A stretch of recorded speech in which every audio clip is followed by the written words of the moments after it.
টাটার মাঠেই আজকে প্রধানমন্ত্রী নরেন্দ্র মোদীর সভা রয়েছে এবং তার আগে সকাল থেকেই কর্মী সভা টাটার মাঠে থেকে আসতে শুরু করেছে এবং দেখা যাচ্ছে যে টাটার মাঠে যেখানে সভাস্থল রয়েছে নির্ধারিত যে সভাস্থল সেখান থেকে বেশ কিছুটা দূরে প্রায় 100 থেকে 150 মিটার দূরে গাড়ি হচ্ছে যারা পরিষেবা থেকে আসছেন বাইকে আসুন বা 4 চাকা আসুন প্রত্যেকে কিন্তু এখান থেকে নামিয়ে দিয়ে পায়ে হেঁটে এখান থেকে সভাস্থল যেতে বলা হচ্ছে। এদিকে ডান দিকে একটি দেখা যাচ্ছে পাবলিক পার্কিং করা হয়েছে। মূলত এই সভাস্থলে যারা আসবেন দুটি পার্কিং করা হয়েছে, সভাস্থলের একটা উত্তর দিকে আর একটা দক্ষিণ দিকে। দুটি পার্কিং এ পাবলিক যারা আসেন তাদের বাস গাড়ি সেখানে রেখে দেওয়া হচ্ছে এবং তারপর এভাবেই দেখাতে পারবো হেঁটে হেঁটে যারা কর্মী সমর্থক তারা সভাস্থল থেকে এগোচ্ছেন এবং এখন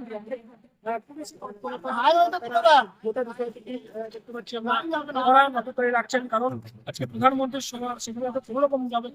বা কোনো রকম বিশৃঙ্খলা না হয় সেই কারণে প্রচুর পুলিশ মোতায়েন করা রয়েছে। একেবারে সিঙ্গুরের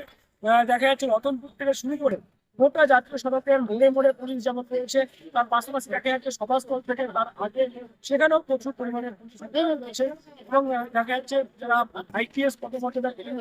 বা WPPS রয়েছেন যারা কর্তা তাদেরও মাঝে মাঝে দেখা যাচ্ছে। আমার পিছনেই সভাস্থল,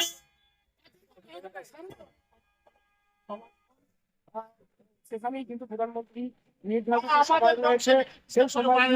বাই হেলিকপ্টার তিনি নামবেন হেলিপ্যাডে এবং সেখান থেকে তিনি প্রথমে যাবেন প্রধানমন্ত্রীর যে সরকারি অনুষ্ঠান সেখানে, তারপর সেখান থেকে রাজনৈতিক যে মঞ্চ সেই রাজনৈতিক মঞ্চে তিনি বক্তব্য রাখেন। মূলত একটা বিষয় হচ্ছে